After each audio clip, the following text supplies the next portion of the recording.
दिल्ली शहर में रोहन नाम का एक छोटा बच्चा अपने माता पिता के साथ रहता था।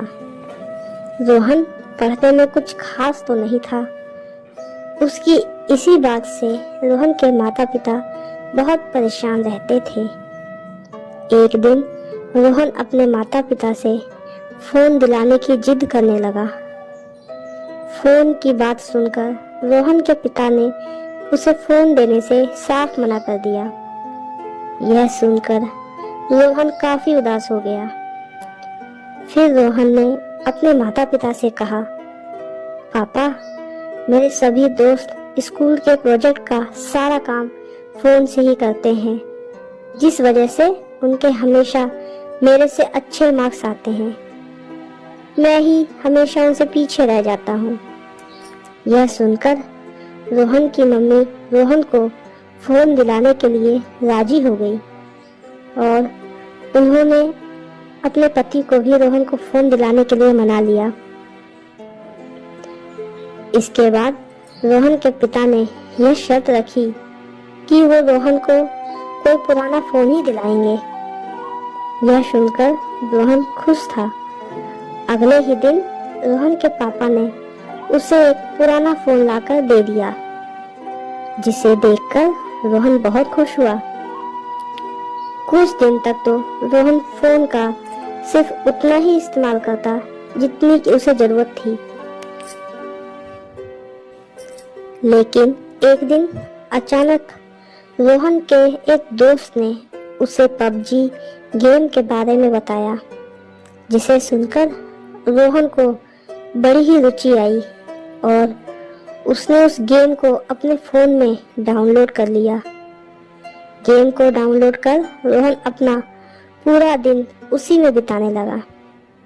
कुछ समय बाद ही रोहन फोन का आदी हो गया। यह देखकर उसकी मम्मी ने रोहन पर गुस्सा करना शुरू कर दिया। रोहन की मम्मी ने उसे समझाया कि उसे वो फोन जरूरत के समय इस्तेमाल करने के लिए दिया गया है। इतना कहकर रोहन की मम्मी वहां से चली गई। मम्मी की डांट सुनकर भी रोहन पर उसका कोई असर नहीं हुआ और वह फिर से गेम खेलने लगा। एक दिन रात में रोहन फोन पर गेम खेल रहा था कि तभी अचानक से उसके फोन की स्क्रीन ब्लैंक हो गई और फोन बंद हो गया। यह देख रोहन को लगा शायद फोन पुराना है, इसी वजह से बंद हो गया है। ऐसा सोचकर उसने फोन को साइड में रख दिया। फोन रखते ही रोहन को एक आवाज सुनाई दी, रोहन। अपना नाम सुनकर रोहन थोड़ा घबरा गया। तभी रोहन ने पीछे मुड़कर देखा तो उसे कोई नजर नहीं आया। फिर रोहन अपने बिस्तर पर लेटा। उसे फिर से वही आवाज सुनाई दी, रोहन। इस बार रोहन अपने बिस्तर पे से उठ खड़ा हुआ। उसे फिर से आवाज आई, क्या हुआ रोहन, गेम क्यों नहीं खेल रहे हो तुम? यह सुनकर रोहन डर गया और अपने फोन की तरफ देखने लगा। उसने देखा कि फोन की स्क्रीन लाल हो गई है, जिससे देख उसकी हालत बहुत खराब हो गई और उसने चिल्लाना शुरू कर दिया। उसकी चिल्लाने की आवाज सुनकर रोहन के मम्मी पापा उसके कमरे में आ गए। पापा के पूछने पर रोहन ने उन्हें सारी बात बता दी, लेकिन उसके पापा को उस पर यकीन ही नहीं हुआ और रोहन को दिन भर गेम खेलते रहने के लिए डांट कर चले गए। वहीं काफी देर सोचने के बाद रोहन की भी आंख लग गई। तकरीबन रात के 12:30 बजे रोहन को कुछ महसूस हुआ। उसने देखा कि उसका बिस्तर और कमरे का सारा सामान हिल रहा है। उसे कुछ समझ नहीं आया।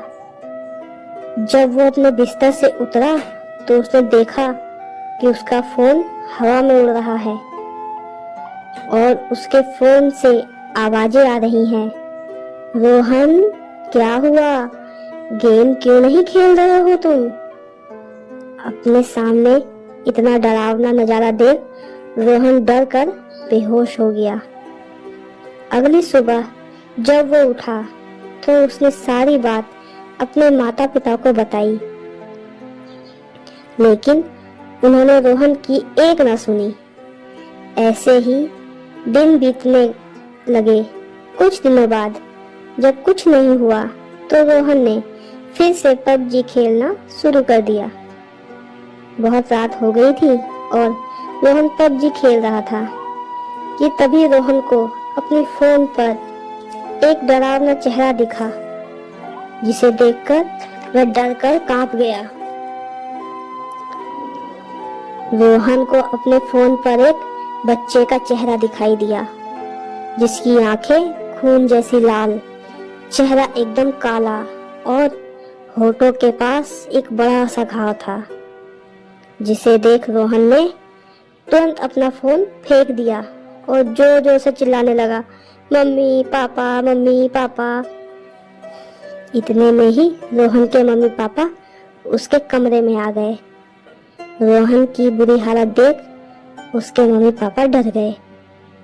दोनों के पूछने पर रोहन ने उन्हें सारी बात बता दी।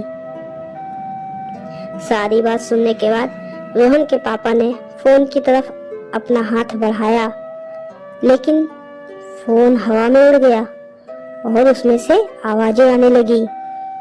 हा हा हा, क्या हुआ रोहन? अब तुम गेम नहीं खेलोगे? आओ खेलो, मुझे भी तुम्हारे साथ खेलना है। अपने सामने यह नजारा देख रोहन के पापा समझ गए कि मामला कुछ और है। तभी रोहन के पापा बोले, मुझे पता है तुम कोई काली शक्ति हो। इसके जवाब में वह काली शक्ति बोली, बड़े समझदार लगते हो, पर मेरे बारे में पता लगाना मुश्किल है।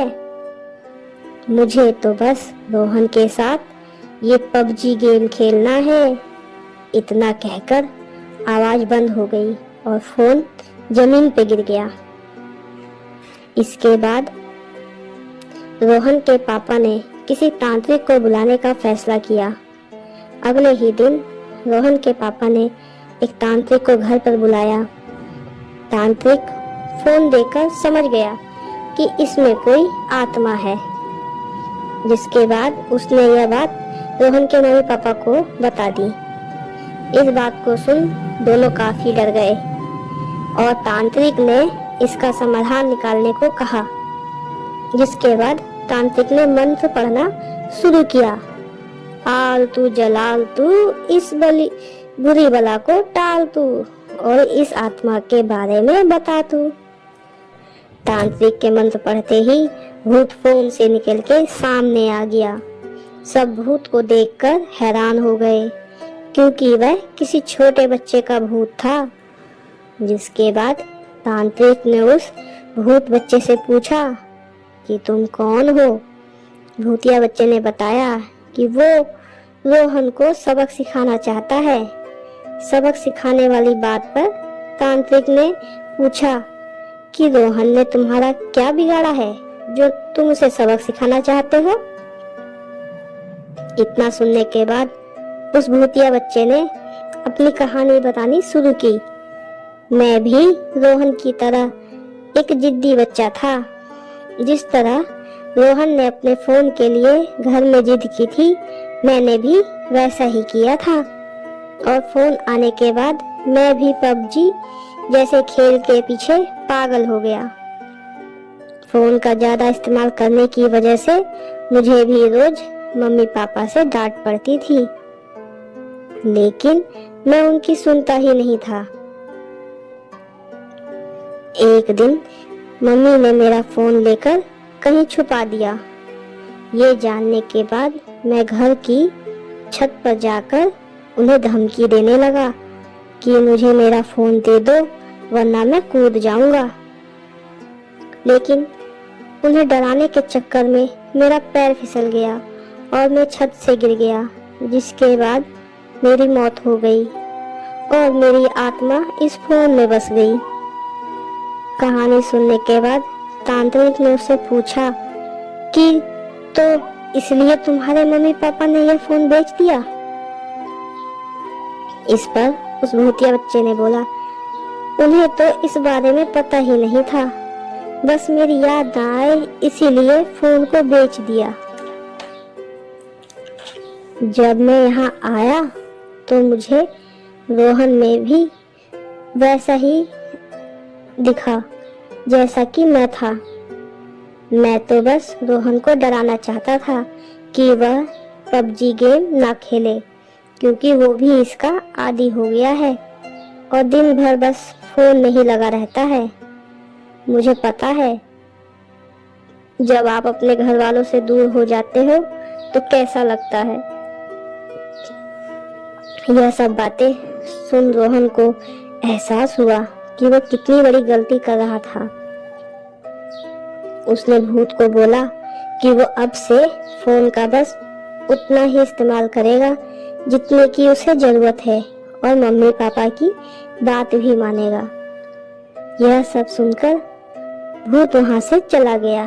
साथ ही रोहन ने अपने मम्मी पापा से अपनी गलती की माफी मांगी और वादा किया कि अब वह खूब मन लगाकर पढ़ाई करेगा। बच्चों, इससे हमें शिक्षा मिलती है कि हमें कभी भी अपने माता पिता से जिद नहीं करनी चाहिए और अपना सारा ध्यान पढ़ाई में लगाना चाहिए।